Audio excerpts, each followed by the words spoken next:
Hey,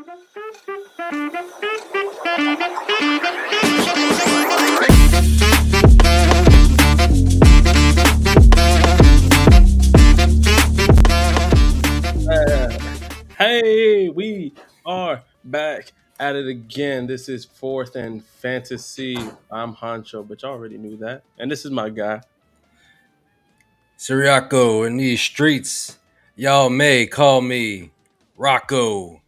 And we are Fourth and Fantasy, your fantasy playbook. 2 more championship wins. And we're the place of what, my boy Rocco?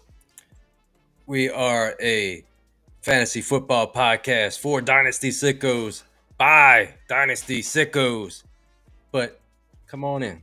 Come on in if you're not even a sicko. But hey, we got a good one for y'all today. And before we even get to the weeds of things, this episode is brought to you by Fast Draft, the fastest best ball platform out there, where they're trying to put cash money in your pocket, in your pants, that moolah, that fetty, that guap, that cheddar, where you can play all their formats. They even have a new format called Rabbit.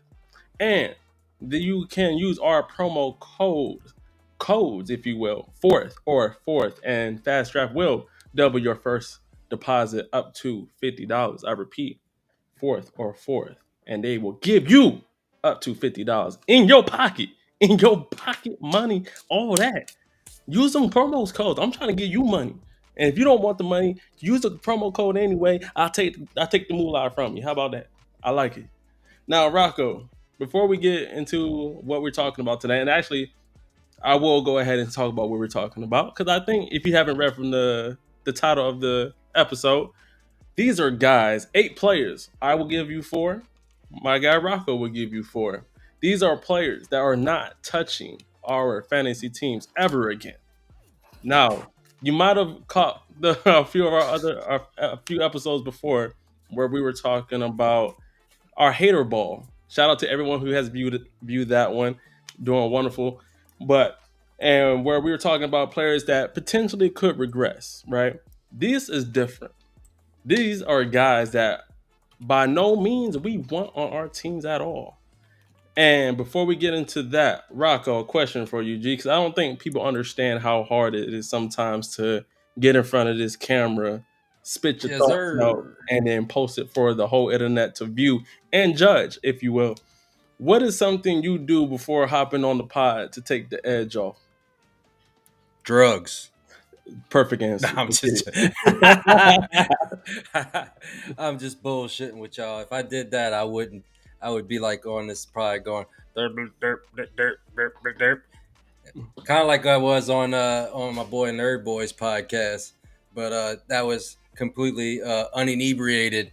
Maybe I should have got it inebriated, but what I really like to do is kind of sit in front of my computer and kind of look some shit up and just kind of surf the web and kind of, think about, who, kind of think about who I was talking about and kind of just do a little bit more research, on said players.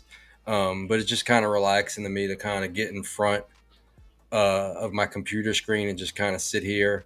When I rush and I just sit down and turn on the camera, I just spend the whole episode feeling kind of rushed. So, just to calm my nerves, I like to kind of just sit here and kind of just do a little extra research. Mm-hmm. But that's just me. If I was, blazing up or anything like that, I would just say the dumbest shit, and none of the information will be actionable. I think a lot of people think in the Discord that's that's what I do. Some of the Discords, shout out MD Robertson, who is kind of my I wouldn't say enemy. I'd say he's a frenemy right now. But whenever I talk, he's just like, "Oh shit, here it comes." What's up, Benjamin? We got a couple of our guys in the house. A couple of guys in the house. Glad to have you. But let's get, and hold on, let me go how I wind down before we go and shoot an episode. And for me, it's 2 things. Yeah, I'm gonna keep the first one to myself. And two, the basically listen to music, man. I think when I listen and basically anything, some Frank Sinatra kind of really tones down my my mood, if you will. I think where or this if I want to be hyped up, like this episode, I was listening to some just Key Glot, Future, all those guys to where it gets me pumped, gets me hyped. I'm super excited to talk about the topic that we have tonight, and I'm always glad to be on pod with you, my G. I know we've been cooking up, and last time when we were live, we were doing our thing. So let's keep this train rolling, and that's Yeah, yeah, you're getting into sicko mode. sicko mode. You already. Oh, see, hey, that if YouTube wouldn't copyright our asses, that would be the theme song of our pod, like sicko mode. Nevertheless, we don't want to get no more strikes. That's if you were watching us last Man. episode, and if you were viewing us on YouTube, we got shut down mid episode. Mind you, we had Oh man, that no sucked. no clue. We are, mind you, we're mid episode. TikTok is going, Twitter's going, Facebook, I believe it going, and next we're getting hit up in the Discord. What happened to YouTube? We're oblivious to everything. We're like, what the hell going on? We look at YouTube. We got hit with a little copy strike, man. And I didn't even know there was different rules to live stream when it comes to YouTube. But now that we know YouTube, we apologize, my G. Don't give us another strike, or I might have to strike your ass. Oh, Don't get don't get me started. Don't make me come to this motherfucker. Promise you. It's like now. And shout out to our guys, Dynasty Dogs. Woo woo. How much Caleb slander are we getting from Rocco? Probably none. Maybe. You have to stay tuned, my G. Maybe all of it. oh man, that's old shit. You know he ain't doing nothing. I gotta come up with the new takes. I can't just regurgitate the same guys every single week. But we could, because I can talk shit about I, who I'm about to I talk about can't I tonight. can't I can't shit on Mike's guys every week. I gotta come up with some new shit to get other people angry. I could pull a Shav and just go full crazy. But let's get this thing started, Rocco. And as Yes, always, I'm gonna sir. let you go first, my G, if you don't mind, or I can go ahead if you want me to. It don't matter. We can mix and match. You go, I go, man. Either way, we need to talk about these people that we want to get off of rosters Yeah, and out of our lives. and never touch What again. position we going? You know what? I feel like we always start with the tight ends. Let's go tight ends, my G. You can we rock with that? I can go. I can go. All right, let's go. Uh, let's see. Who is your first? We're starting with tight ends. Who is the first player that is never touching your team again? First player that's never touching my team. I mean, I do have one share when you have 30 leagues or roundabout. Uh, you get like one player here or there, but not intentionally. The guy I'm looking at, and maybe I'm a kind of just circling on the same guy here. Sorry, I have nothing against you, but I see your name, being raised among some of these rookie tight ends. But I like basically all of the other tight ends more than this guy. Mason Taylor. Damn, Sorry to the whole again, Taylor family. again, my G. What we doing, dog? I thought, do we got beef at this point? What? Let me know. Name all the players you like.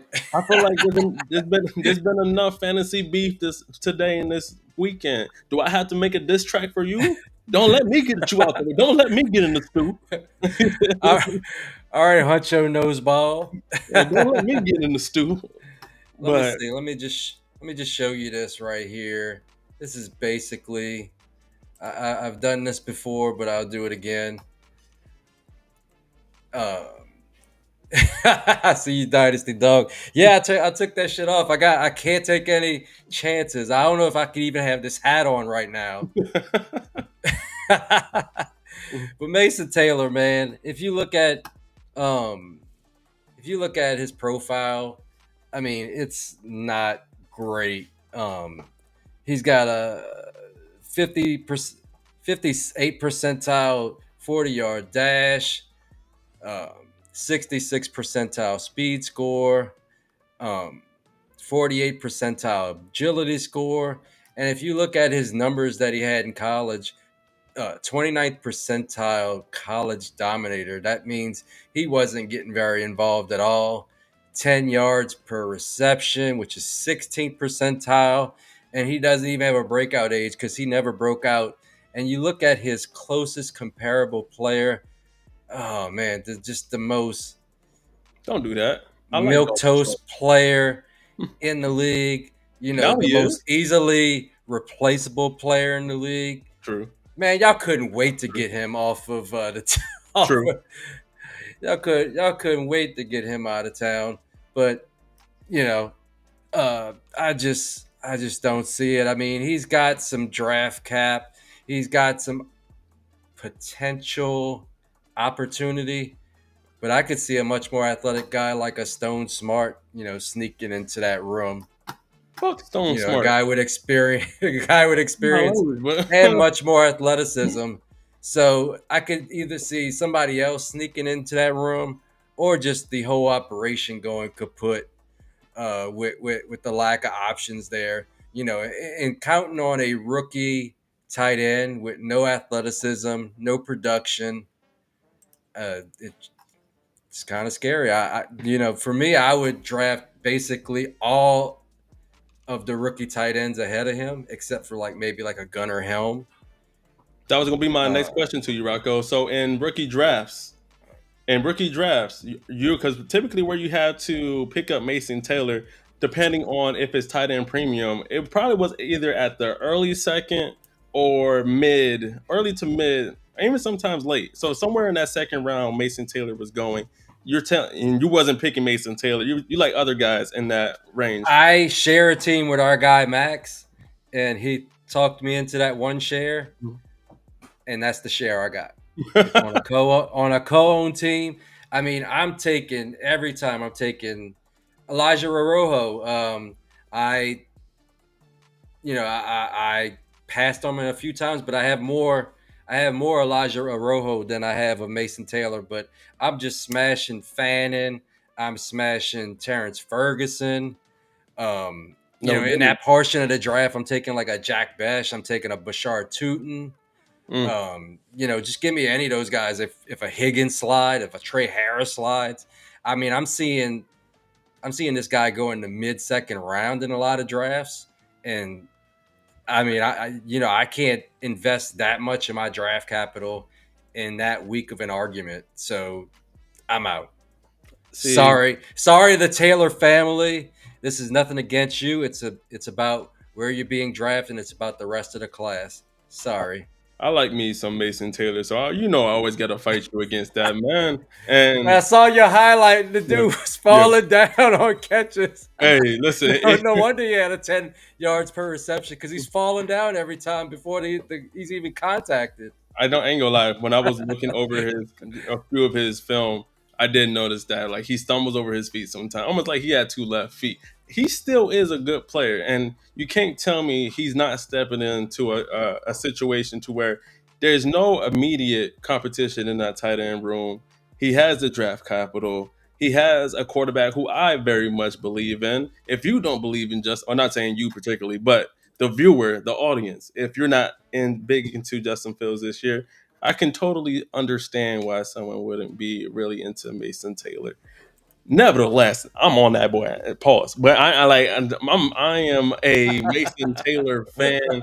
Like I have so many shares just because I feel like I got a good pick of each tight end this year. I have the Fannin, I have the Fergusons, I have Taylor, I have Love. Now I have no Loveland. Actually, Loveland was probably the only tight end I didn't select in the whole draft throughout. And Rocco, you know how I be. I'm almost in 50 leagues at this point. I haven't selected. I haven't Killing me, selected. sicko. Listen, I haven't selected that boy at all in all those drafts. So that tells you how I feel about him going forward. But damn, you heard him. We're starting off spicy because you're already hurting my feelings with this Mason Taylor. So we're gonna see how this rest of this episode goes. Now I'm ready for my pick, and this one is personal to me. because this is my second team that I very much root for, right? Everybody knows, you can see from my the background. I'm a Dallas Cowboys fan. Whoa, whoa. Second team I'm root for since I am from Georgia, Atlanta Falcons. And I think you already know where I'm going with this one. Still on the tight end group, Kyle Pitts. Bring that ass here, boy. I am on you. You are never touching another fantasy team of mine. And I still do have you on a few just because I might as well just hold out. I don't want to sell you for shit. And I don't, at this point, it is what it is. Now let's talk about a few things. And I feel like there's still people that still have hope for Kyle Pitts, right? They're still chasing that rookie dragon when he was tight end six. He had 110 targets, 68 catches, 1,026 receiving yards, and one touchdown. Hear me out though. Since then, right? Last year, let's even look at in 2024, his fourth year. He played all 17 games. He finished tight end 15, 74 targets, 47 catches, 602 receiving yards, and four touchdowns. Anytime that any basically Falcons coach, offensive coach talks about Kyle Pitts, it's almost like they're speaking to a stepchild they don't like, right? It's like he's here, it's like he's here, but we don't want him here. It's we need to see what Kyle Pitts can do from a past the athletic standpoint. He when we all gushed over when he came into the NFL, he was an athletic specimen, right? Since then, what has he evolved into? What has he improved on? Not a now nothing. That's what we say down south. Not a now nothing. If you ever seen How High, nobody say that now nothing like you say that now nothing. No, he's not. Cal Pitts is somebody who never is touching. I drank the Kool Aid. I drank the Kool Aid. It was a horrible flavor, and now at this point, I feel like if you're hoping that he still has a top 10 and relative, he's still young as hell, right? He still has a lot of time to improve. Maybe not in Atlanta. I honestly think this might be the last year that we could see Kyle Pitts with the Falcons if he doesn't make something shake this year. He does have Michael Penix. I think that's an upgrade from his previous situation with Cousins last year. I think with Cousins, he was lacking a little bit of the arm strength. He couldn't really throw that deep ball, which I think Kyle Pitts is pretty good with going down the seam. He's a vertical specimen, if you will. But I just need to see more at this point, right? There's you're going into your fifth year in the NFL. Your fifth year. We have guys, and once again, the tight end position, it does take a little bit of time to really get going. There's some guys that come into the league and just be dogs. No pun intended. Brock Bowers, roof, roof, go. You know what I'm saying? Always gotta throw a lob to my dogs, man. But I just don't see that again. I don't see a top 10 finish with Kyle Pitts happening again. And that hurts me because I actually really liked him coming out of the league. Even though he went to the Florida Gators, he was a Florida Gator. Hate them to a T. And no, he got drafted by my guys. I really wanted him to flourish. He got hurt his second year. And maybe he's taking a little bit time to come back from that. Even though it's been goddamn 2 years already, going into the third year. I'm trying to give him the benefit of the doubt. But what do you think? I think Kyle Pitts, the dream might be over. I mean, he hit us up for 1,000 yards as a rookie, and we're like, yeah, it's coming. Mm. It's but I mean, he's done nothing but disappoint ever since. And what's crazy is he's still holding on to a little bit of value. Like I see him in trades. Mm. I haven't been able to trade him or get him. It's like, the people that still hold him are like delusional. Like I guess people think I'm a delusional about Anthony Richardson. Yeah. But it's probably over. Throw him in the backwood? It just means that he's probably going to break out this year. But it's funny, he's always hurt. And even like the headlines from today are Kyle Pitts appears to be ready for training camp. Yeah, I saw Not that. He's been kicking ass in training camp. He's looking, in the best shape of his life, ready to have a career season.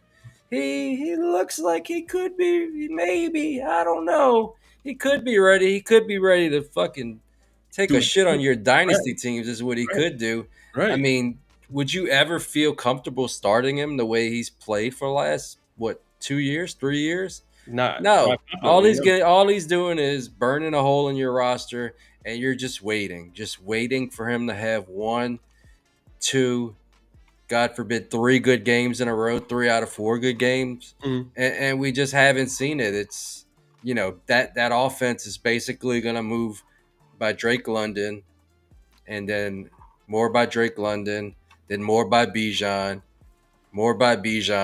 occasionally a Darnell Mooney, and that's the offense.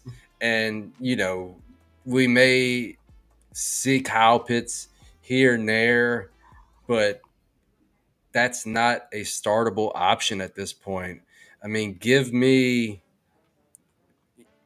is it crazy to say that I would feel more comfortable starting like a Tyler Conklin over him in a Hell no. pinch? I like me some Tyler Conklin. Yeah, You you're know, asking the wrong person actually, because I'm very high on Tyler Conklin. I actually, but I'm saying, like, yeah, you can think about like the lowest tight end, yeah. um, you know, freaking Jake Ferguson. I would start Jake Ferguson over Kyle Pitts. I'm just throwing that in there.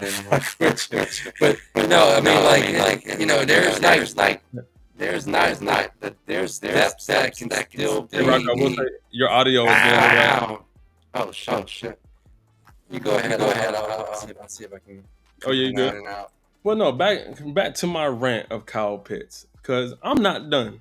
I can keep going all night. Actually, I can go this goddamn whole show talking about Kyle Pitts. That's how much this man pisses me the hell off. Let me tell you about something. Like, I think this year, if we don't take it, Drake London can't do it all. And I do think we need to get Darnell Mooney more involved just because of I think he's a good player. He's a good wide receiver too. We just didn't, he started off hot to begin the season and then it just trailed off towards the end. Kyle Pitts, don't make me pull up on you, my boy. You might be 6'6", but I've been known to drop a motherfucker.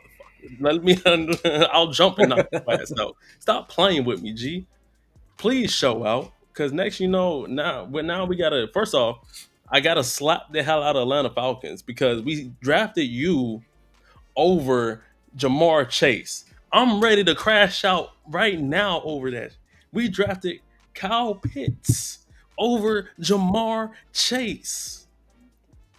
I'm almost ready to end the episode right. I don't even want to talk no more because of that shit, bro. It don't like that. Whoever was our GM at the time, he still might be the GM.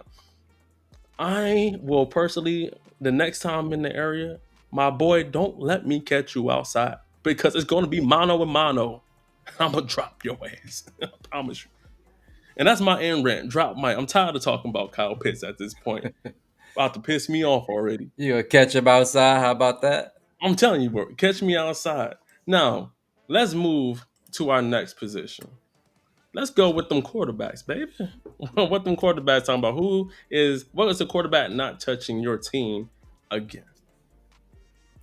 I mean, I was kind of hoping this guy would retire so I didn't have to hear about his bullshit going into dark rooms and taking mushrooms and, you know, uh, you know, speaking with, you know, I don't fucking know where I was going with that, but get out of my sight.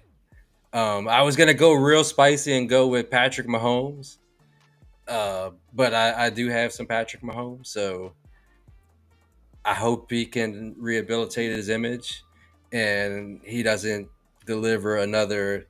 I guess it's top 10, but it wasn't exciting. But anyway, no, Aaron Rodgers, man, he's going to be 42 in the 2025 season. And besides him being kind of like a world-renowned dickhead, Asshole. Uh, Yeah. asshole. Let's look at his weapons. DK Metcalf, probably the most overrated wide receiver in the league, hasn't gotten better since he entered the league. You know, when you see guys have their career seasons in like their first or second year and the numbers continually go down, that's not somebody I want to be associated with because it's obvious that they're not putting time in their craft. And he's got, you know, the body of an Adonis or however you want to say it, but his game is crackhead. I mean, the guy just, I mean, if he wasn't big and he wasn't, you know, super athletic, he would have been out of the league already. And you got Janu, who I wish he would have stayed in Miami. I wish he would have stayed in Miami, but now he's splitting time with him and Fryermuth. And you got the guy running the whole show, uh, Arthur Smith.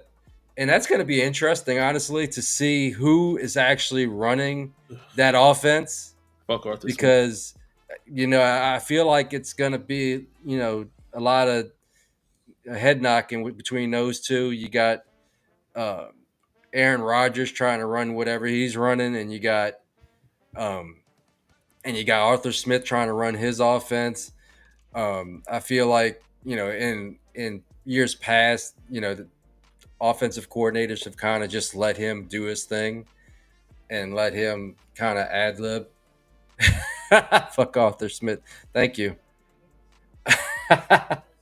But I just don't see it. I just don't like Aaron Rodgers personally. I mean, you know, there's certain guys that, you know, no matter what they do, I don't know what it is, they just kind of rub you the wrong way. Like, you know, a few years ago, that guy was like Deshaun Watson, like the shit he was into, just didn't want him on any of my teams. And it's proven right. He's got one foot out the door already. And their second wide receiver is Rome Wilson, who did nothing last year. And they traded away George Pickens. Go Dogs. Go The dog. Cowboys. Woo woo. Yeah, I'm just I don't like the situation. It feels like a situation that could implode and people could possibly lose their jobs. I mean, I found this quote from James Harrison, Steeler great. If the Steelers start losing and looking like they ain't gonna make it above 500, I think things could get ugly real fast to the point where they may just be like, you know what, let this dude go mid-season. Fair, and let's just get him out of here and put one of these young guys in. Mike Tomlin ain't going anywhere. And, you know, that's a guy that's invested in the Steelers doing good. You know, his brand is being a Steeler basically. Mhm. And he's like not feeling it at all. So, I mean, I feel like this whole situation can either go bad or it can go really, really fucking bad. But I just don't trust the situation. I don't trust the weapons. I definitely don't trust Aaron Rodgers. And I just don't like his whole aura, honestly. So stay away from my fucking teams. I don't have you on any of my teams, and I'm not trading for you. Not even if there's a fire. Listen, Aaron Rodgers. And so I don't ever, for the most part, I can't say ever, because there's a couple people out there. I'm praying for your downfall. But Aaron Rodgers is definitely. I wouldn't say I'm praying on it, but I'm not hoping on it either. Well, I'm not hoping for some success from his asshole ass. I don't really like him. You know what I'm saying? I don't. He don't. There's just something about him that just makes me want to just go outside and jump in front of a car or some shit. Like it's just Aaron Rodgers. Every time he speaks, it's just he's an asshole. He's a dick. Only have him on a few of my teams just because I'm QB heavy. I mean, I'm QB needy. I need a QB too. And I will say, Rocco, picking Aaron Rodgers is almost cheating because he's probably done after this year. So you're not going to be able to draft him again. But throwing that out, I don't like. First of all, don't like Arthur Smith. Let's just throw out a couple of things I don't like about the Steelers. That doesn't include Caleb Johnson, RB2 of the rookie class, one of my favorite running backs. Arthur Smith, horrible person, horrible guy. Not to say he's a horrible human being. He just sucks at his job. Now, Aaron Rodgers, asshole. Cool. Then you got DK, who I think people have been hyping up so much since he got traded to the Steelers. Oh, he's wide receiver one. Oh, they traded George Pickens. Now he's definitely wide receiver one. It's up for DK. Once again, like Rocco pointed out many times, what has Metcalf improved on since he's been in the NFL? Yes, we all know him as a big body specimen, vertical guy. But other than that, what has he really evolved to? What? And I don't see DK Metcalf as a receiver who can help other receivers in that room. I don't see him as a guy that shit. He's people talk about George Pickens being a crash out. DK might be the number one. DK might be above him on the crash out list. They were talking about them crash out twins. So I agree with you. I don't even like selecting DK Metcalf to begin with. I don't think I've ever traded for DK Metcalf because I like other guys. That's really the only reason. And how people are viewing him right now, I'm not paying no price. People see him as a first round. He's a first rounder. I'm not sending no first rounder for no goddamn DK. Promise you, I'm not. No, I want me somebody. Shoot, if I don't want to say a name because he's literally my pick for the receivers. So I'm going to wait. But y'all know I'll pick the person, and once we get to the receivers, I'll pick that guy before I pick DK. So I'm not mad at you for picking Aaron Rodgers. I don't want him on my goddamn team either. But if I'm QB needy, I don't want to see him having a big year, honestly. What was he like, QB like 15 or something, 15, 16, maybe even lower than that in 2024? I project him. Tomlin has never had a losing season. And I still think he doesn't want a losing season, obviously. That might come to an end this year just because you thought. And let me just throw one thing out there before I give my pick for a QB, right? The Steelers basically got down on knees and waited for this man for months. He's like, I'm just chilling. I give They y'all what? my when I want to. They were trying to get that glizzy gobbler from him. Right. Like, bro, why y'all on this man's meat? Hop off. He's like, I'm gonna tell y'all if I'm gonna retire when I want to retire. And if I'm gonna sign with y'all, I'll sign with y'all. Boy, Mike Tomlin, have some respect for yourself. Get up off your knees, man. Y'all not go Will Howard. I would have just been happy if y'all went Will Howard. I could definitely see if they start off super bad, halfway through the season, let's say they're 2-5. Well, Howard, throw you in, my boy. Aaron Rodgers, it's time to come out. I don't know how many times I got to reiterate.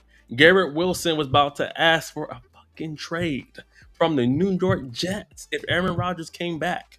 The person they just gave a contract extension to, he was about to he wanted to get traded up out of there if Aaron Rodgers was coming back. That's how much he hated playing for Aaron Rodgers. That's all I needed to say about that G. Any last notes on that's my end rant on Aaron Rodgers. I'm tired of talking about that boy now too. He throw him with Kyle Pitts. No, just don't with Aaron Rodgers.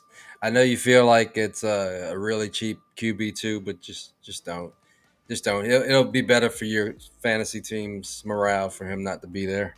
Put him in a backwood and smoke him in a grabber if you don't like backwoods. Now, time to talk about Yeah. my quarterback. And this one actually does hurt me to say because me and you were one of his advocates all last year. Like, yo, y'all need to hop off him. Like he hasn't got the opportunity. He hasn't had the chance to really show out.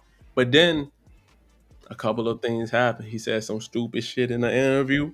He ended up getting benched. He got his job back.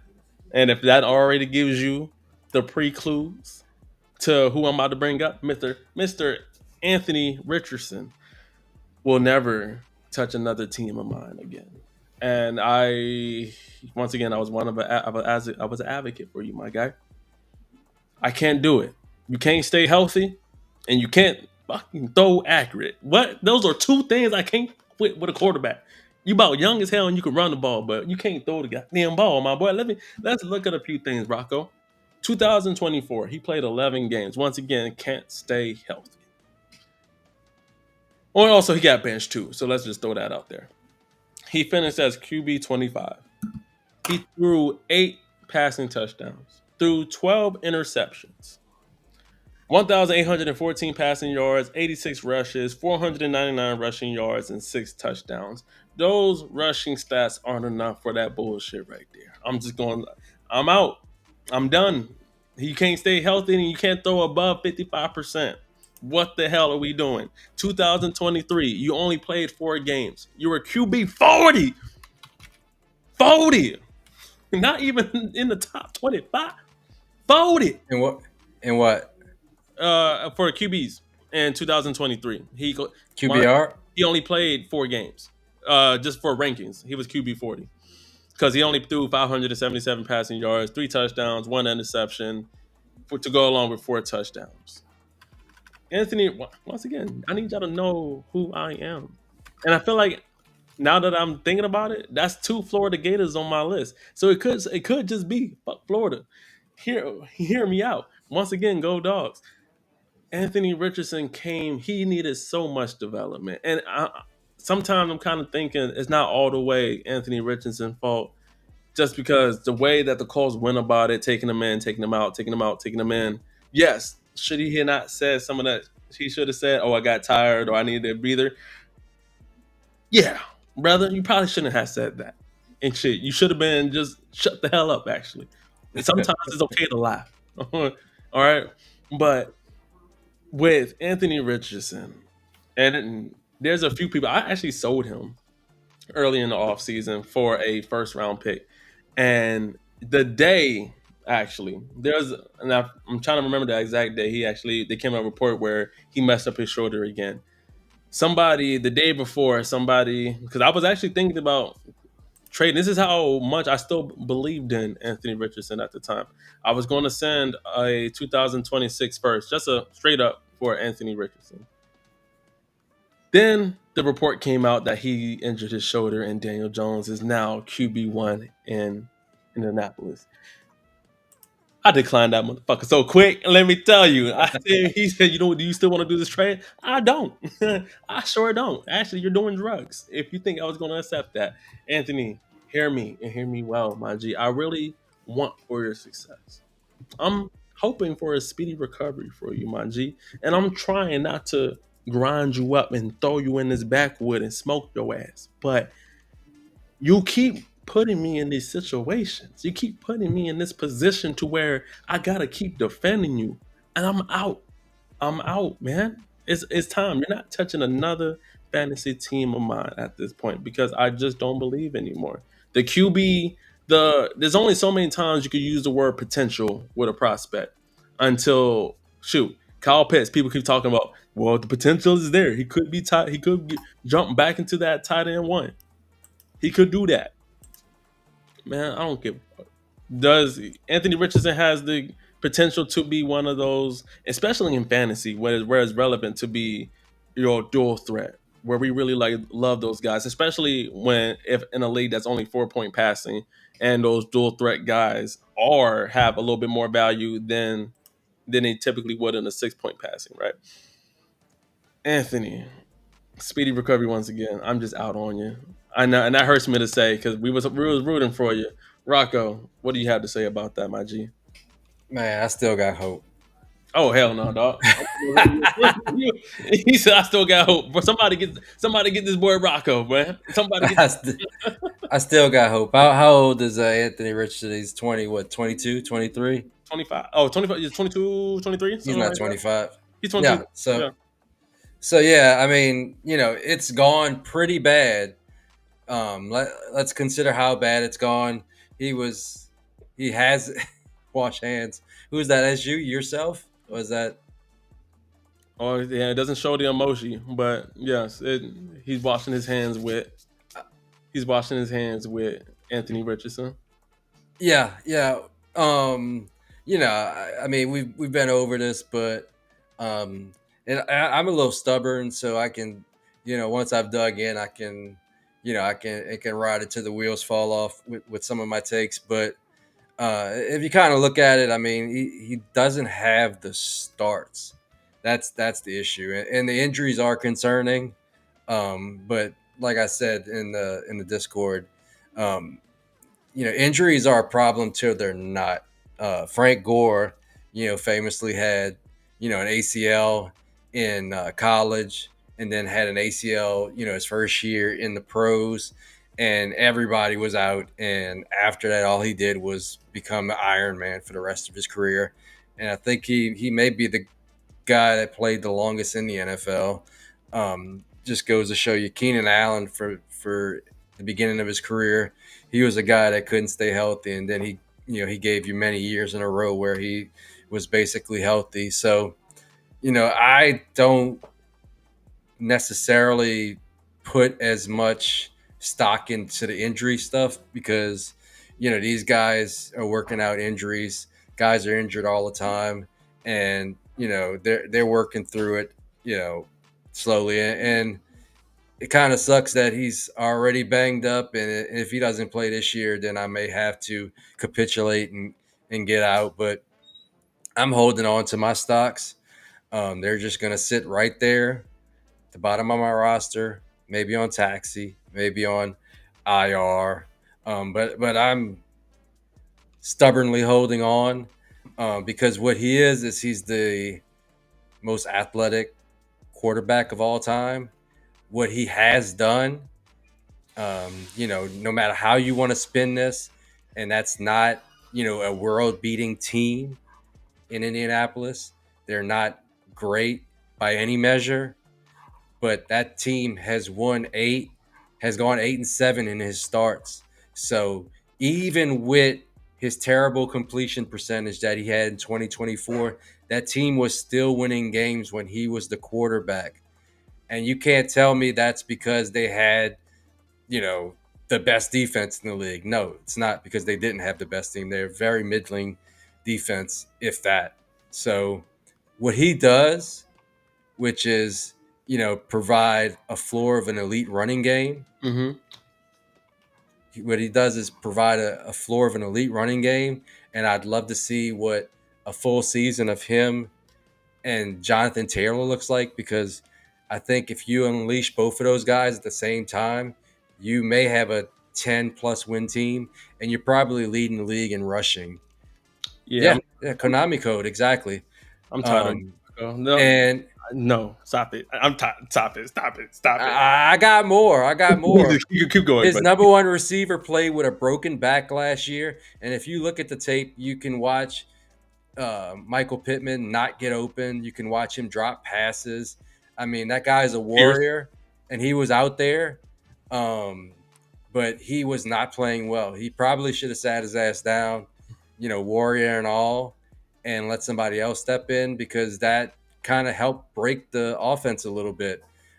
He did help Alec Pierce with a mini breakout, but I don't think that offense, they did that guy any favors there. And I know I'm making excuses, and I'll agree with you. I am making some excuses, but what I'm doing is I'm giving you reasons why it hasn't worked out to this point. I think a big thing that team needed, and they've been trying to get for years, and I finally bought in on Tyler Warren, is that easy button over the middle of the field where he can see a big giant target that's getting open for easy reads right there in the middle. And if he could pepper that guy, I think the rest of the offense will open up, because you're already walking in the door with an elite running game. And if he can just get that passing percentage closer to 60, I think that team can still win games if he's just in the between 55 and 60%, because he's taking a lot of shots downfield. So his completion percentage naturally is not going to be as high as people that are dinking and dunking. And he's, like I said, he's got the elite running game, which is going to help support the defense as well. So I see the Daniel Jones experiment crashing and burning. That guy has never won games on a consistent basis. He's lost twice as many games as he won in his career. So people that are hoping for that, what I suggest is that if he has a couple good games early in the season, flip that for a second or better, profit, and just wait for Anthony Richardson to get into the game, because I promise you he will be in there at some point unless his shoulder is just completely fucked. Yeah, I forgot. You are the biggest Daniel Jones hater, and to be right, you are. I don't think you really even hate on Daniel Jones at this point, just because he's just not that good. But if we're talking about, it's not the level of being good is not that high in for the Colts. So hey, listen, Anthony Richardson, if you do come back and do your thing, and like Rocco pointed out, and I kind of touched on it a little bit, I can't put full blame on you, only because Colts have gone out their way to completely fuck this thing up too. You've also had your faults into this, but yeah, but nevertheless, I can't. There's other guys where I will just have to be safe and go a different route. Now, if Anthony Richardson turns out to be one of them ones, he does a full 180. I'll be the first motherfucker to apologize, and I'm hopping back on board. But I'll be making a new video, guys, that you need to have. But he right Yeah. now he's on my list. Yeah, and I think something that I've talked about on previous pods, and Crispy is just right there on the ball with that one, is get AR to Pittsburgh. Let him, let Mike Tomlin kind of take him under his wing. Take that Justin Fields trajectory, and I think that would be a good bridge. Or no, Aaron Rodgers would be the bridge, but yes, sir. Man, Mad Dog is funny. You damn right. Throw that boy in the CFL. He going to the UFL at this goddamn point. That's what we're gonna see Anthony Richardson balling in the goddamn UFL. He might go to the UFC and whoop some ass. Right. Shit. The WWE at this point and learn how to apologize to somebody, goddamn it. Big ass, big for no goddamn reason. About to piss me off.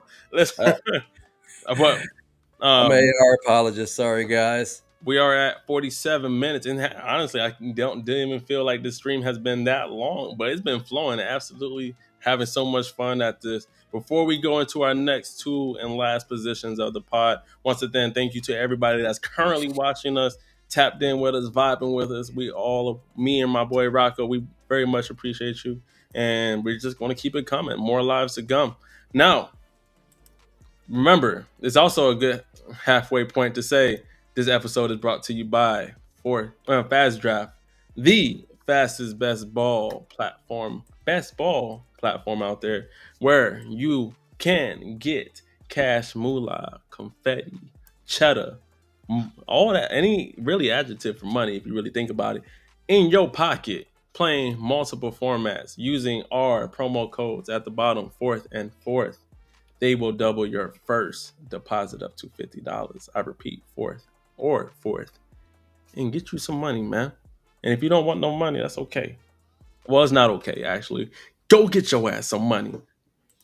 Yes, sir. Now, let's see. We got running backs and we have receivers, Rocco. Which one you want to go with next? You call it. You You know call it. what? Either way, there gonna be some hurt feelings, I'm ready. and I'm gonna hear shit because people are gonna say, yeah. You brought up Joe Mixon, but you're talking. I mean, oops. Dude You gave it. Oh, might as well go running back now. What are you doing? all right, all right, all right. Might as well go running. So, Let's go running back now. all right. So, yeah. So I gave it away. I gave it up without anybody taking me to dinner. So, might as well talk about my guy Joe Mixon. It worries me. They're bringing in Nick Chubb, who's another year healthier, who we've seen be awesome in the past. And don't get me wrong, Joe Mixon had a really good year last year, but he was busted up last year. And I've heard, on the news, through the grapevine, whatever, I've seen that he was in a walking boot recently. So that kind of stuff worries me. The fact that he's getting older worries me. And we just had a relatively healthy year from running backs. So I'm going to punt away Joe Mixon. I'm not picking any more shares up, and I'm getting him out of Dodge. Give me whoever else on the Texans. Nick Chubb. Give me Woody Marks. Got a Woody for You Woody. didn't have to jump over my G like that, dog. I got a Woody for Woody. He said, I don't want no Nick Chubb. He said, throw him in the damn group as Joe Mixon. But those things kind of worry me that they're bringing in a guy that's been a workhorse in the past. Nick Chubb. I mean, he's had some really bad injuries, but you worry me when you're bringing in those type of guys. It worries me when you're bringing in a pass game specialist in Woody Marks, who could step right in and take away a lot of those catches that he got that propped up some of his numbers over the years. I mean, we're looking at a guy that only had 4.1 yards per carry last year. You hear me? Your audio is, it sounds like a robot a little bit. God damn it. And it just might just be the connection. Fucking amateur hour over here. But those are some of the reasons that I am nervous about Joe Mixon. Can you hear me? I am honestly at this point like I believe I traded away a lot of my a lot of my Joe Mixon shares, and that's not to say that I believe Joe Mixon is a bad player. I actually believe he's one of the real workhorses in the NFL when you really look at it. The brother just can't stay healthy. If he could have stayed healthy, and honestly, probably not, because as we learned throughout this whole year, the Bengals are fucking cheap, bro. Like them, they've on everybody's contract. They don't came in whether it's not Jamar Chase, and they had to go through it them damn selves. T. Higgins had to go through it. They still got Hendrickson that's not signed right now. They still got their first round pick, Shamar Stewart, that isn't signed right now. So yes, maybe Joe Mixon probably would have been out either way.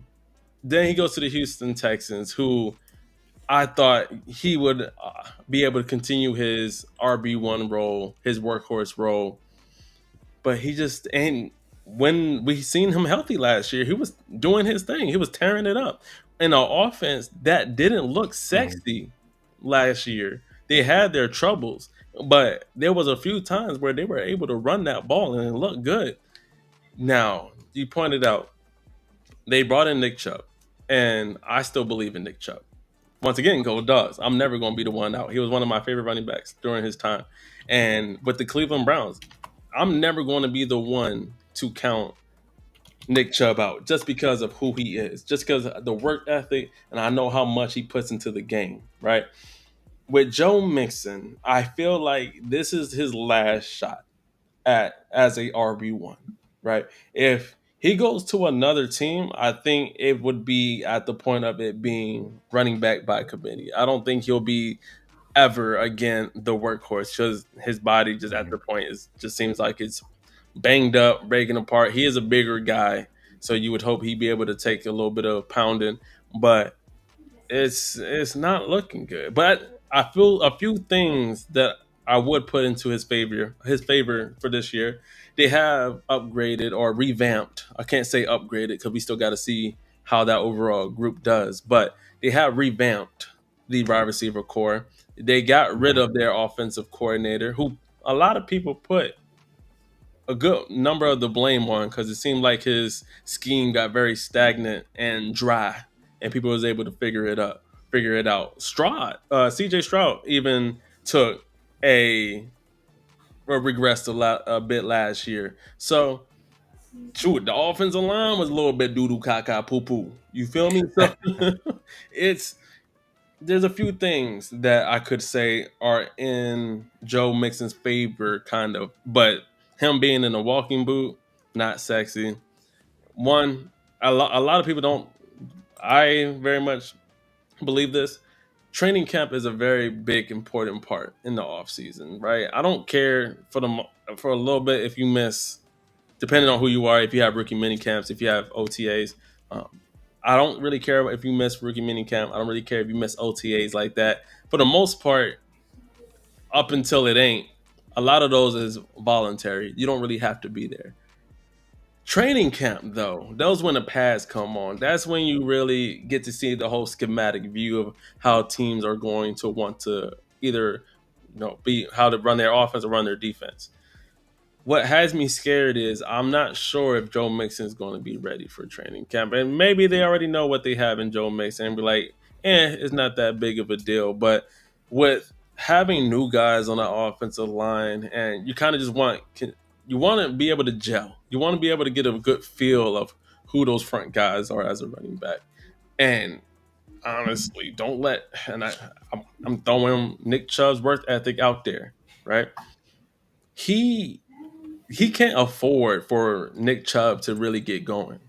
He can't afford for Nick Chubb to. He better hope Nick Chubb doesn't come back like he does, or it's going to be dangerous times for Mr. Mixon in 2025.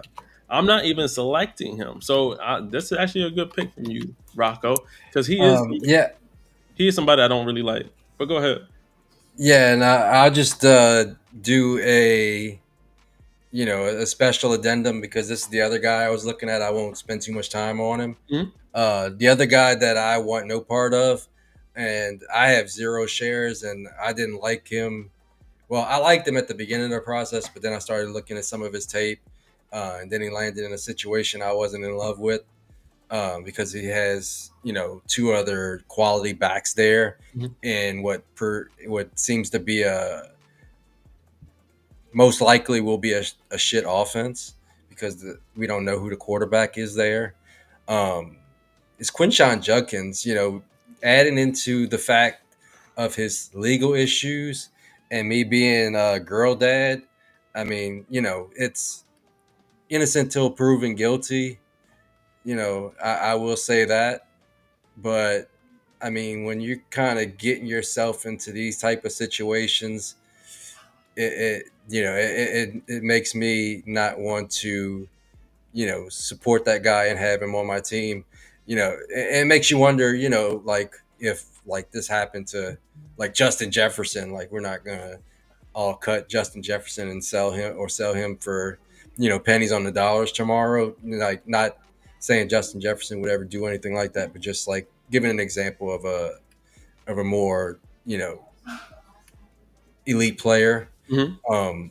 But the fact that he hasn't even made it to the NFL and is already starting to have these type of issues, and hopefully he gets the help he needs. But we got to remember that allegedly there's a victim at play here. So, I mean, given the fact that you know he's not even in the league, he's not even signed a contract, and he's already getting in trouble. And what that victim said kind of rang true to me, that she didn't want to cause trouble for him because she knows he's about to you know realize his dream, so that's why she didn't come out. That kind of rings true to me a little bit. um but the fact that you know he's getting into these issues, and um you know you know that should be Mhm. first off. I mean, before we even talk about my concerns about his actual football acumen and his situation, I feel like we should kind of take a step back. And I'm completely out. I want to see more, but you know, I'm not sending any offers for him. Hey, can't even argue against that one. And mine, I feel like I'm gonna get a little fight back. So I'm ready. I'm prepared. Let's go. I got my battle armor on. You feel me? Let me have it, y'all. But just know, I, I It's like battle. the real world when things stop being friendly and Uh, things start getting real. hey, shout out to Ignacio. Right. I mean, shit. The amount of people I saw going to get Isaiah Bond, and once again, proven innocent until proven guilty. But He's still not even signed with an NFL team yet. That tells you how serious the situation is. And all these situations is serious, nevertheless. But we've seen guys get drafted that done some other crazy shit. So yes, I don't. We don't, especially at Force and Fantasy. We don't believe in hitting women over here. Not something that we advocate. Don't care if you're a football If you player, got basketball problems, player. walk away. Just walk Right. away. Just get out, man. So we don't do that. No, no, sir. Now, my guy. Huh. I feel like I'm gonna get so much bounce back. But Chase Brown is a player who is never touching my team again. And it's not because I don't think he's a good player. It doesn't mean that I don't like his situation. I don't like Chase Brown because I feel like he's been hyped up all off season. People like he's RB1. He's no, he finished RB10 last year in 2024. So I can see why some people or a lot of people are on the Chase Brown wave. This is where I got to jump off, though, right? I think this is Rashad. I feel it's Rashad White. I Rashad White. I think this is Rashad White all over again. This is the yes, this is Rashad White all over again because I'm not wowed by him as a runner, right? And a couple of the games where he did have a good running, a good running performance, it was against some not spectacular teams, man. In 2024, he played 16 games. He didn't play the last one of the season. He finished, like I said, RB10. He had 229 rushes, 990 rushing yards, 4.32 yards per carry. I don't find that very sexy, if I'm being quite honest with you. If the really good running backs have a yards per carry in the high fours or in the fives. So with him being at the 4.32, he's not that much off from being in the threes. Okay. 7 touchdowns, 65 targets, 54 catches, 360 receiving yards, and 4 touchdowns. And then 2023 was his rookie year where he basically didn't really do anything. RB 63. I'm not. I'm so he's been talked up so highly, and his value is so to where it is. I wasn't even on his bandwagon, and I still wouldn't be on his bandwagon at the price tag people want from him and the range where you are selecting Chase Brown in startup drafts. I'd rather just have other guys. I'm not. I believe he's better, or he's more efficient with less touches. He's more explosive with less touches.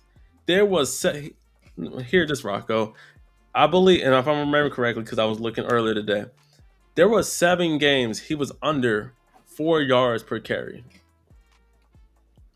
4 yards per carry. Mm-hmm. That is not. And if you go look at Rashad White's career and fantasy stats, it's almost identical to what Chase Brown is doing at this point. Now, that's to say, if we're talking about PPR, he's a guy that does catch passes, so I do see the receiving upside of it. But as a runner, oh, he might be in trouble. And that's not even me talking about Zach Moss, who I think is a good running back when he can stay healthy. And there's a reason why Chase Brown, like Zach Moss was the starter before he got hurt. Chase Brown Mm-hmm. wasn't seeing the field. Okay. So hear me out. Chase Brown is somebody who is very format dependent. If this is non PPR and standard, he's not even in my wheelhouse to even touch him because now you don't get the People play those.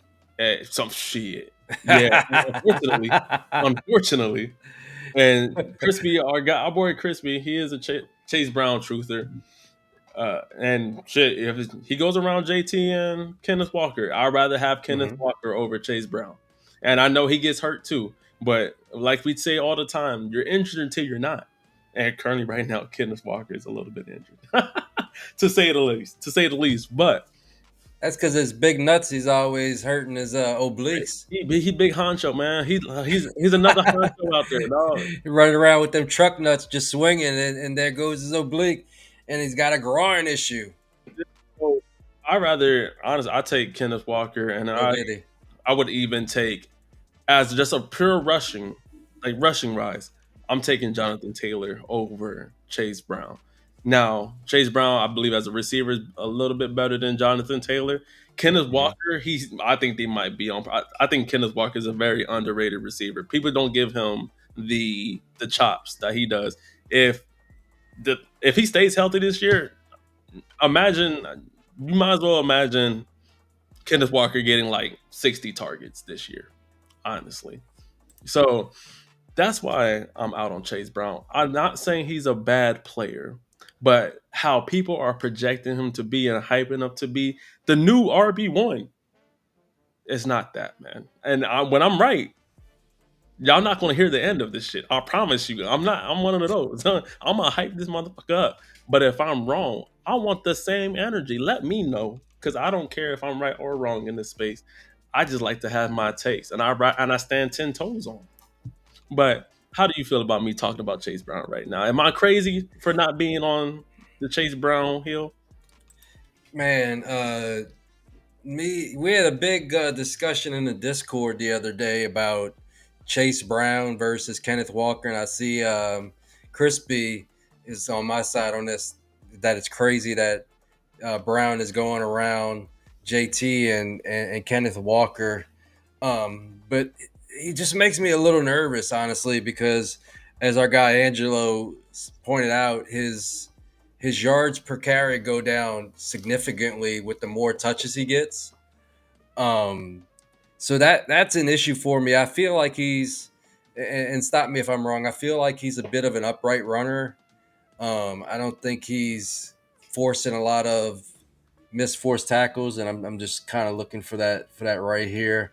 Um, but what he is he's in a very super explosive back, possibly, you know, in line with the Kenneth Walker. But what Kenneth Walker does that he doesn't do is he forces missed tackles early and often. Ding, ding, ding, ding, ding, Um, ding, ding.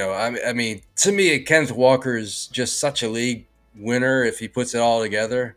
It's a shame that he gets injured, but I mean, Kenneth Walker had, I think, about as many catches as maybe a couple less catches than Chase Brown had Keep on it. in just 11 games. So you know, I mean, I think that's kind of the crux of the argument is that Chase Brown, what he is he's super explosive. He's on probably the best offense in the league. So, he can be not the best, but he's going to find running lanes because everybody is covering Jamar Chase. Is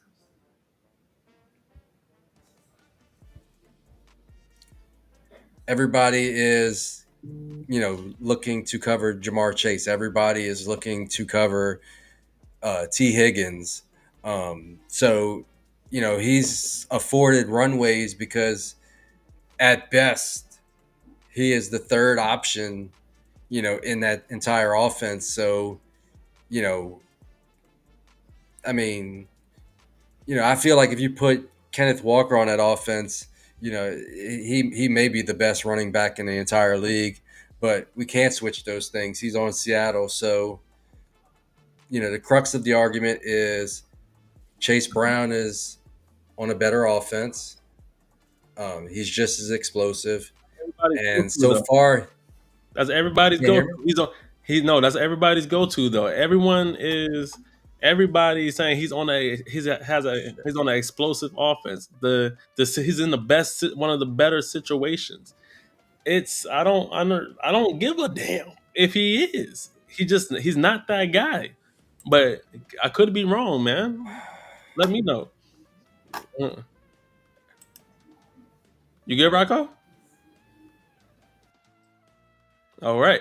Rocco's having some situations at the moment, but I'm gonna keep hating on Chase Brown real quick. That's not gonna stop. Let me hear me out here though. Chase Brown, right?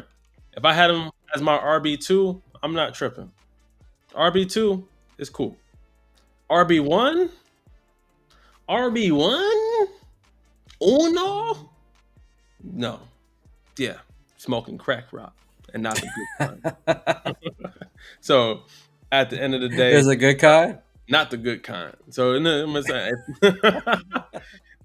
no, it's like damn if you do, damn if you don't. But once again, once everybody comes to the realization that Chase Brown is just not that, he's not that guy.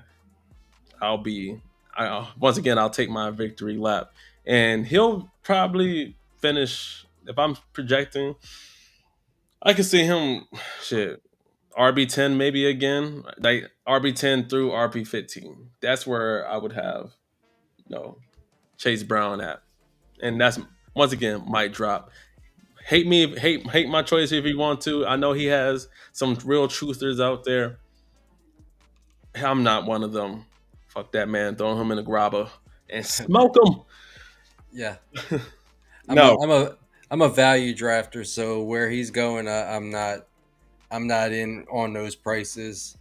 Um, so yeah, at his prices, I'm gonna pass and take somebody else at that price. Mhm. Um, and one last thing before we move on is that uh, in just 11 games, Kenneth Walker had 15 more missed forced tackles than Chase Brown. Yeah. Throw that motherfucker in the grabber. I'm tired of another one. Chase Brown, come here. Tired of talking about you. Throw you in there, right? Throw you right with the Kyle Pitts and the rest of them, and Anthony Richardson, if you will. Now we're with our last position group. We done tight ends. We did the QBs. We just did the running backs. Now my favorite position and my favorite player on this list to hate on. Rocco, what wide receiver is never touching your team ever again? I just got rid of my last couple shares at at the end of last season, and I'm out. I'm completely out. This guy is eerily similar. Is on a eerily similar career path as a guy that's been known to throw dildos at cops and take on a British accent, and who right now may be on the run for murder, Mr. Antonio Brown, who's Who even he threw done a even dildo at? more weird shit Who he threw a dildo at? at the police. Oh Lord, They I didn't showed even up. know. They showed up at his house. And he started throwing that shit at him. I didn't Oh know. man, I'm gonna have to find you. I'm gonna have to find you the clip for all of our Yeah, fans sorry, because I didn't know this that. is the type of information that they want. But he is on a eerily similar career path to Antonio Brown, and I'm talking about, you can call him Cheetah, or according to Oh hell Pro no. Football Reference, you can call him Ty Freak. I'm talking about Tyreek Hill, and, I can agree. and and I don't see an update, but he was recently involved in a domestic incident. But that's not the primary reason, because there's no teeth to this right now. So, I'm just talking about what I've seen on Google. But the reason why I'm out, it's not only him, it's also very team specific. This team a couple years ago, Miami Dolphins, was one of the best deep throwing teams. And what happened was Tua Tagovailoa took a few head injuries, and now they have to protect Tua. They have to protect the franchise, so they're not throwing deep early and often. shrunk the field, and instead of throwing deep on a multitude of plays every single game, now they're throwing, short at the line of scrimmage. That's one of the reasons why Jonnu Smith broke out. And if you look at Hill's stats last year, and I know he had the wrist injury, but you know that's only part of it. And wrist injuries, they they could be nagging, but after 1,700 yards in consecutive years in his age 30 season, he's only hitting 11.8 yards per reception, which is a career low outside of his rookie year. Um, so that worries me. What also worries me is that he's 31 now. So, you're looking at a guy that's making questionable decisions off the field. I mean, it seems like every few months there's some bullshit, whether it's with the boats, that big boat issue, whether it's with the kids issue, whether it's with the domestic disturbance. When these things start adding up, at a certain point, it's not all of these separate incidents. It's a pattern of things that are happening. So those patterns are leading me to believe, and you've seen he hangs out with AB, so they're boys. So I can easily see this keep going south for Tyreek Hill. He may have one big season left in him. I'm not sure if it's this year. I'm not sure if it's next year, but I am out. I'm getting out early. I've gotten out early, and I am not jumping back in. I still have a few shares of Tyreek Hill, and I still think he can have. I think this year he will have a bounce back year. There's a few things. One, there was he said he did have wrist surgery, and that should be good to go by the season. And then Tua, fingers crossed, stays healthy. Things went very south when he got hurt, Mm-hmm. and he could very much get hurt again. But the Dolphins have semi helped themselves with getting better backups behind Tua. I like Zach Wilson, mind you, I can't really hype him up, but it could be a lot worse than what they had. And then they drafted the QB from Texas. What I think with Tyreek Hill, I saw a report or from himself that he dropped some weight. I think that's really important for speed guys. Just when Mm-hmm. you start to a crew, and most people don't understand, or if you do, because you're in that age group, me myself being 31, you start to gain some weight without really trying, And I think that he was still fast last year. Don't get me wrong, but I think, and he's been one thing he's been doing a lot this summer is a lot of track events. He's been doing a lot of speed training. I think Tyreek Hill is going to get back into that top wide receiver 10 finish type for fantasy wise. Now, how long will that be? Even he said he doesn't really see himself being in the NFL that long, if we're being honest.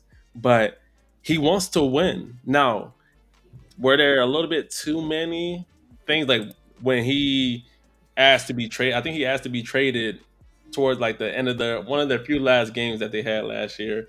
And then there's a lot of hoopla between will Tyreek Hill be traded? Will he not be traded? I'm still in on Tyreek Hill, and I still have some shares. Mind you, that could be just because I'm not selling for cheap. There's certain players that will just have to ride out, just have to die on my teams because the value wise, it doesn't make sense for me. And then he's on my squads where I'm Mm-hmm. contending. So honestly, it makes even if I was rebuilding, shit. All right, cool. Ship him off, get maybe a second. I wouldn't sell him for a third if I'm being honest. He'd just have to ride it out. But a second, someone comes around, sure, here, have him. But contending, he's just better off on your team because if he does pop off, now you're looking at a top 10, right? In one of my leagues, I have CD Drake London.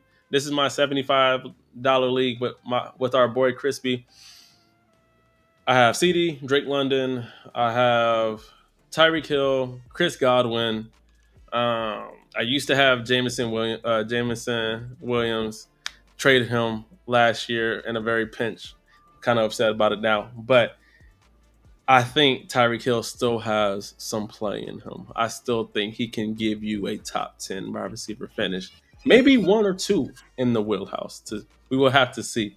But yeah, I still have some hope. And just how you still feel about just how you still feel about our boy Anthony Richardson, I still feel good about Tyreek Hill. You definitely got more reasons to feel good about him than I got about Anthony Richardson, but I'm pretty fucking stubborn. So if I'm in, I'll see it play all the way out before I sell. Maybe it's a blind spot for me. I know a lot of people. There's a lot of smart people that say once you see going, uh, it's not going the way you would expect, even in the first year. Like if a guy doesn't break out after the first year, get rid of him. The value will only go down. Um, and you would miss out on breakouts like Jackson Smith and Jigba. So that's a couple that's the downside of giving up on guys too early. If I have strong belief in a guy, I try to hold on. Maybe it's a hole in my process, but I'm going down with the ship with my boy AR. Just the last thing, I sold Tyreek Hill and Blake Corum for a 2025 first, a 2026 third, and a 2026 fourth. And I turned that pick, which turned out to be, I think I want to say the 1.8, 1.7. I turned that with a small trade up. I turned that into Trevion Henderson. So I am pretty happy about moving on from Tyreek Hill, That's a good move. and I am not looking back. I can't be mad at that. My wide receiver, I'm gonna have a little bit more fun with this one because this one is personal. It's a personal vendetta Oh, that I would love to get off my chest a little bit, just because he fucked my team last year. Chris Olave, I'm on your ass. Yeah, I'm on your ass, and maybe it's not always your fault. Because no Diddy. Derek Carr was throwing them goddamn hospital balls. But Chris Olave, what is going on, my boy? I made several trades for you. You was one of my 2024 go buys, right? The season goes along, and once again, there's certain things you just can't help, and you can't help that you just kept getting your ass rocked day after Sunday after play. You just kept getting rocked, all right. And you can't help that. 2024, you played 8 games. You finished wide receiver 94. That is absolutely disgusting. 44 targets, 32 catches, 400 receiving yards, 1 touchdown. That's not sexy. That was his third season. Second season, which was 2023, 16 games, wide receiver 16, 138 targets, 87 catches, 1,123 receiving yards, and 5 touchdowns. Still cool. Still, you know what I'm saying? That's cool. I'll take that. Your second season, I would hope your year 3 would have looked a lot better, but it didn't. His rookie year, which got us all drinking the Kool-Aid, was 15 games, wide receiver 25, 119 targets, 72 catches, 1,042 receiving yards, and 4 touchdowns. Fuck all those stats I just said. All of them. Every last finish, because, and I seen a few of the bigger fantasy football accounts talking about Chris Olave is at an all-time value to go get, because there's not another wide receiver. We're looking at competition wise. There's not, and we have a truther. Olave bounce back season coming. Hell to the fuck no, sir. But I appreciate your comment. Appreciate you tapping in with us. But boy, nah, we ain't doing that. Chris Olave is not bouncing back for shit. I'll tell you that. I'll tell you that. Now, I'll tell you 2 reasons why. Offense sucks. Saints suck. I can keep going. 3, they don't even know who the fucking quarterback is going to be. Probably Tyler Shook, but that still ain't sexy. right? And he's only one high pass away from being probably out for half the goddamn season, right? And where you have to pick Chris Olave, don't get me wrong, I still feel like he's still going fairly fucking high, and I still don't want him.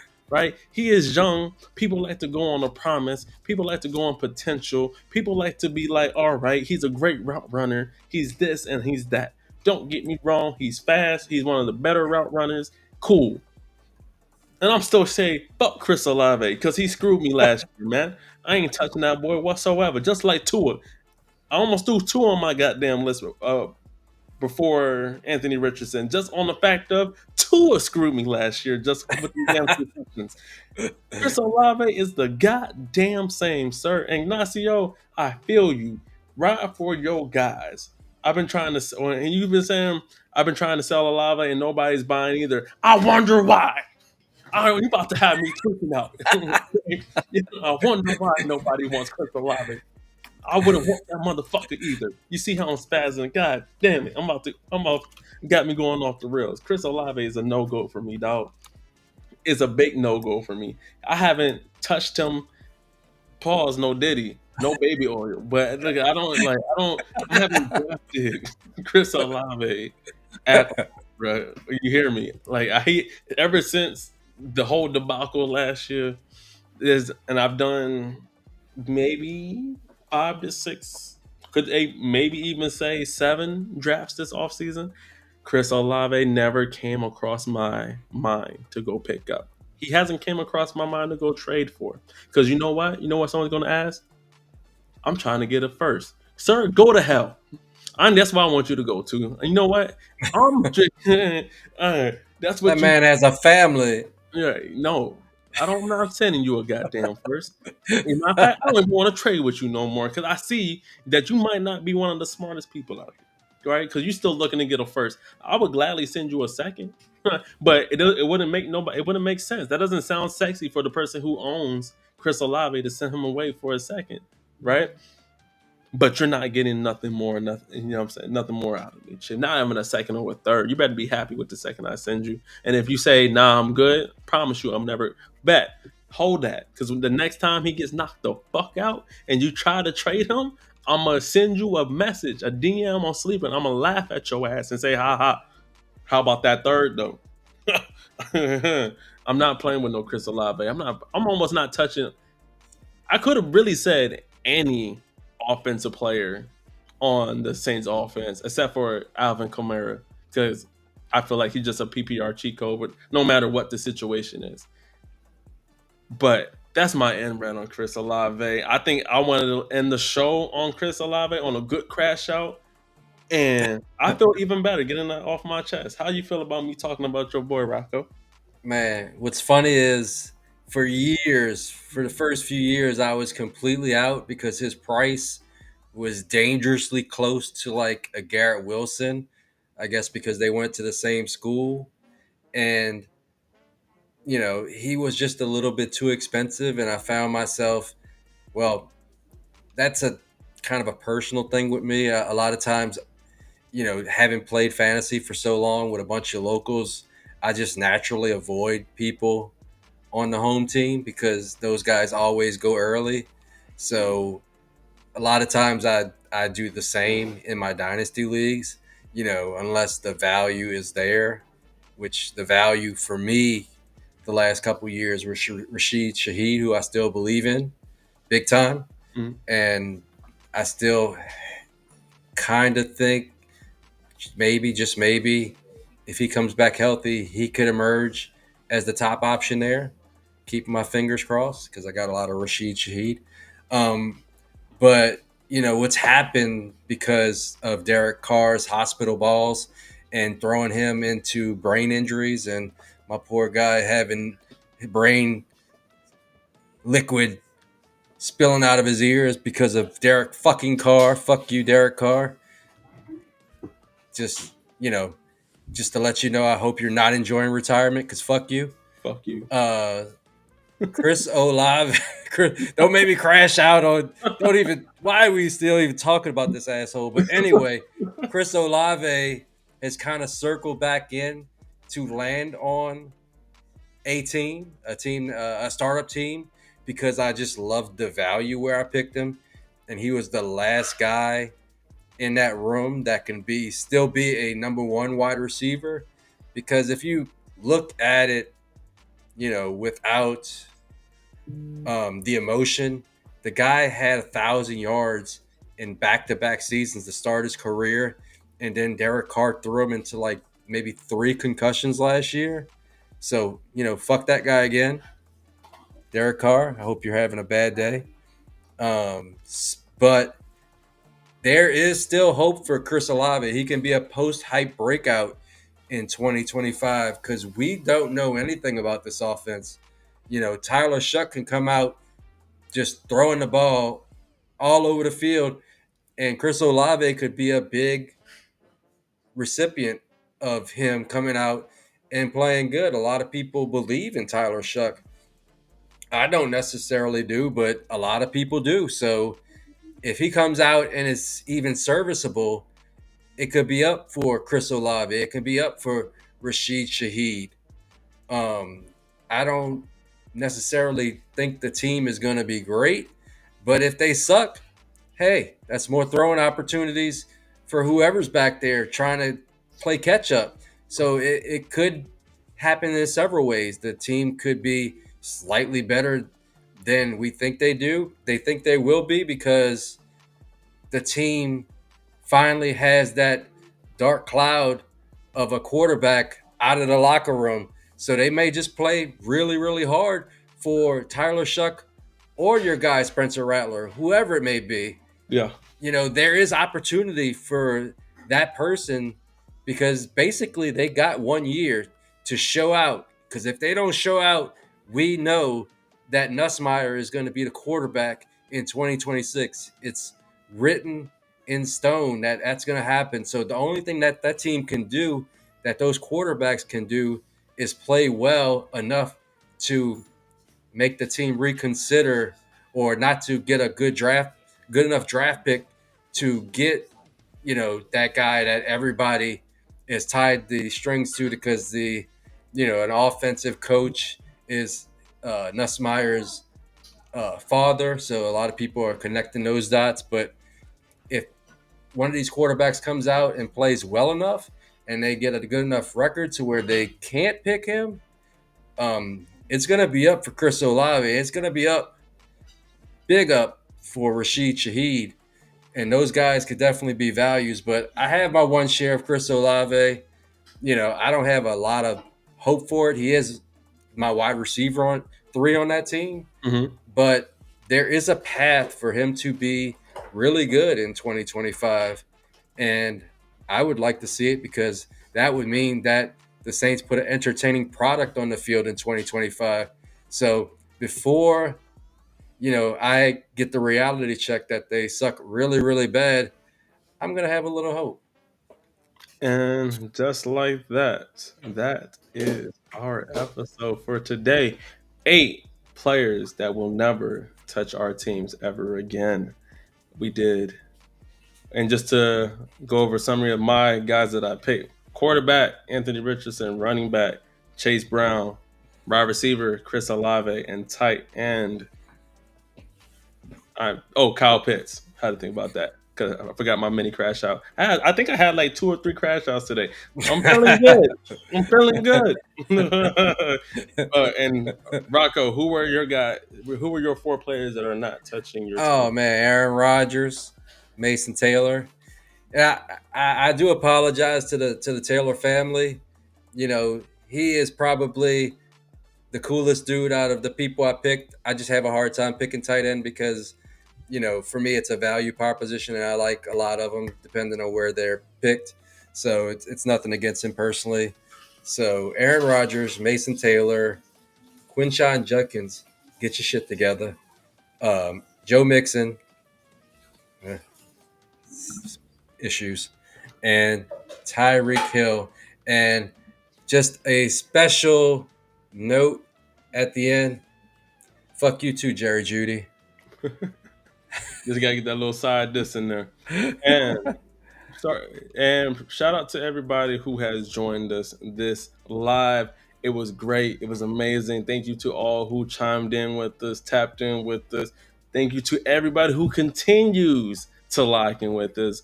We very much have enjoyed. It's almost crazy to think that we've been at this since last November, and we've been able to grow the way we've been able to grow and connect with a lot of you in the community, and we still got so much more to go. We still, the season's not even upon us yet. Training camp is Players are arriving at training camp today. The Dallas Cowboys just arrived in Oxnard, so we have more news. We have lots more nuggets in store for us to talk about before the season gets going.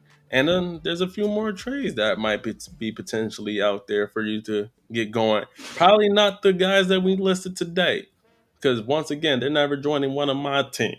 But if you want them on yours, that's on you, Bucko. But till next time, my name is Hancho, and this is my guy. Siriaco. In the streets, you'll call me Rocco. And we are your fantasy playbook to more championship wins. We are a fantasy podcast for Dynasty Sickos by Dynasty Sickos, but jump in with us. Thank you. Come tap in. Until next time, find us on YouTube, find us on Twitter, find us on Facebook, find us on TikTok, find us on Blue Sky. Shit, at this point, find us everywhere. Find us at your mama's house. You just never know. Hope y'all have a wonderful day and night wherever you're viewing us. Love y'all as always. Till next time, this is Fourth and Fantasy.